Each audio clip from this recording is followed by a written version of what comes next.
Hi everybody, this is our next to last chapter in the course. We're going to be looking at food safety. Once again, you'll notice that this is a smaller presentation, but a lot of this is practical application, so I tried to highlight some of the important things you'll need to know at an early learning center. So as usual, I give you the NACCE standards so you're aware of them and you can build upon these on your own. So take a minute and look at those and see how they can potentially affect you in this chapter. And then I note that this is important if you are going on for early childhood to get the full certification. PECT Module 1 will actually look at issues involving food safety. It's one of the objectives because you have to plan the early childhood environment, so you might see some of this on that particular exam.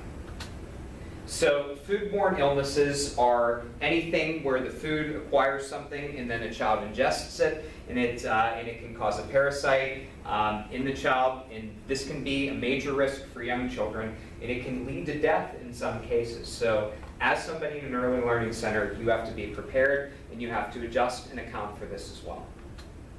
So if a foodborne illness is considered an outbreak, it happens when 2 or more people are ill after ingesting the same food. 76 million per people year experience illnesses over food, and 325,000 of them are hospitalized.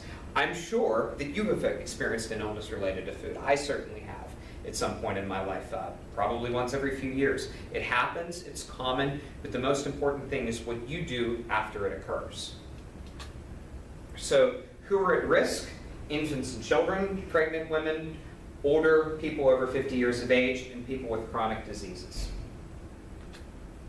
So why are there considered to be increases in outbreaks involving food in the United States?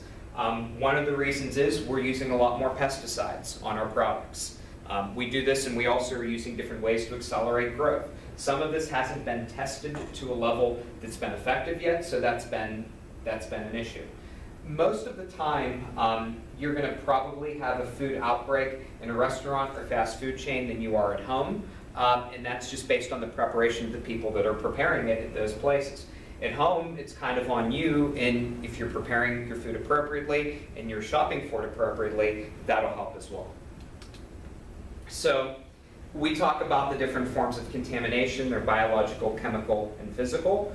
As long as you have good health and cleanliness habits and are sanitary, you can prevent against contamination where possible.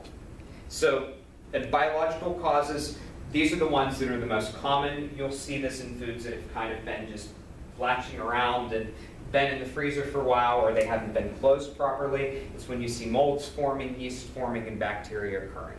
And that's something that's common, and I'm sure all of you have seen that. But there is good bacteria like yogurt, blue cheese, things like that, and you certainly have to consider that as well. Chemical causes, this is where the most rapidly growing area of problems are occurring. Most of the time this comes with cleaning chemicals, pesticides, and metals, basically not necessarily how the food has been grown, but how it's been accelerated, prevented insects from being around there, and then prepared and shipped off to stores to make it more presentable. So one of the things that you have to do, you have to wash fruit and vegetables before you give them to kids. Clean the food first. It'll get off 99% of all chemicals, and that's obviously the most effective thing that you can do to help with the food. So physical causes, these are things that are just in the area that can potentially impact foods and food production. The one you're obviously going to see the most is probably hair. I'm sure every single person has had a hair in their food at some point in their life, but it is an environmental factor that can impact how foods are produced and prepared. So the HACCP is the Hazard Analysis and Critical Control Point. This is the best way to control food outbreaks from occurring. It has 7 principles that are associated with conducting a plan in schools or early learning centers. So we give you what the 7 principles are. I would argue this is a big idea and something you might see on the PECT exam, but kind of have an idea of each one of these, and you can certainly read these on your own and delve into them a little bit more in the textbook. So the critical control point, the most important thing that you need to know is that you cook foods to the appropriate temperatures and you thaw appropriately, and the freezer and the refrigerator are maintained. Right here is what I know to be the biggest problem in early learning centers. The proper refrigerator and freezer temperatures is something I've seen multiple times when food's stored from a Friday to a Monday and the refrigerator powers off for a brief amount of time. And obviously the early learning center doesn't know that happened. The kids don't know what happened, the teachers don't know what happened, but then the food might thaw out, refreeze, and that can cause a problem as well. So you have to be careful and you have to check for that. So health and cleanliness, I only mention this because I think it's important. You have a responsibility to demonstrate appropriate traits of health and cleanliness. As the teacher in this environment, you have to make sure that you are washing your hands, washing the food, and demonstrating that to kids. Because if you don't do it, you should not expect the children to do it as well. So our textbook says use sick days. As a former school administrator, it's difficult for me to stand up here and say whether or not that's a good thing or a bad thing, because I know as somebody getting started in the field, it's important that you're there, you have a presence, and people see that you're there. However, using a sick day is appropriate because then it stops the kids from being sick. My best advice for you is this: if you know that you're going to be out, make sure that you have actual, real educational activities in place for kids. If you don't, that's going to be a big problem. So I already said this, but wash your hands. It's good to do it for your own food preparation reasons and also to provide a positive example for kids as well. So I'll give you a list of when you should wash your hands in an early classroom environment, and you can certainly read this on your own.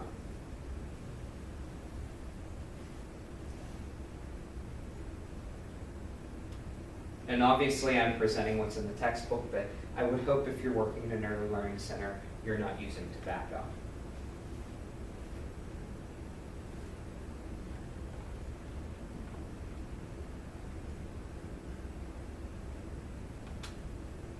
So what are correct hand washing techniques? What do they look like? If this was a face-to-face course, we would actually have all of you walk up and demonstrate how to wash your hands and show that you know how to do it. The big one that I want to stress for kids, obviously you understand all of these for the most part, but this notion of rubbing hands together vigorously, hopefully we all do this when we're home. We're certainly guilty of not doing this, but this sets a good example for kids, and showing that you're washing between your fingers can also help as well. So food, the storage is important, and that will impact health.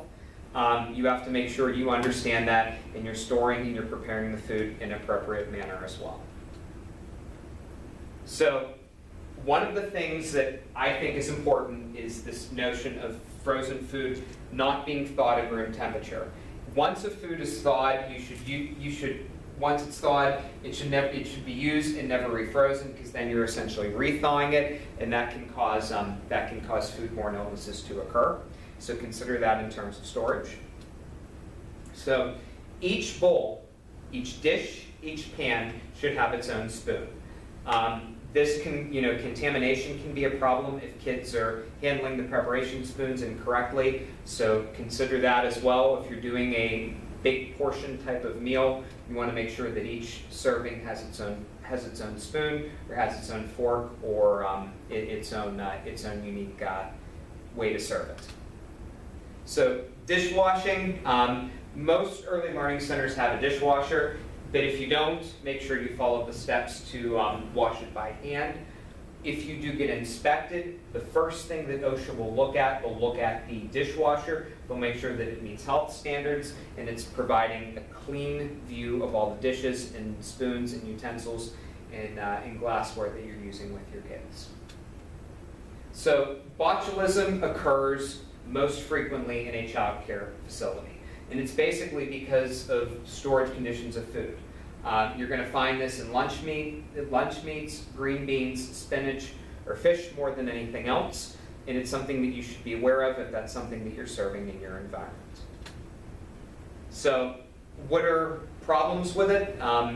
There can be muscle weaknesses and problems swallowing, and it can hurt in the growth and development of a child, so consider that. If this happens, try to get help immediately, and your facility could be shut down if this is something you allow to occur. So I think this is important to know. Bacteria grows most rapidly between 41 degrees Fahrenheit and 140 degrees Fahrenheit. That's the most critical factor of it, and it can produce different live disease-borne problems with foods. So try to remember this is the hazard zone, and this is the area where bacteria does grow the most rapidly. So this is it. Like I said, these aren't long lectures for these 4 chapters. They never have been, because this is kind of the additional supplemental material that you learn after you've done the 8 chapters that we've really stressed and we've really focused on. But the point of this is to give you more time to work on your final project. So we have 1 more chapter to cover. If there's anything else that I can do to help, please let me know. And hopefully you got something out of this lecture. Thank you.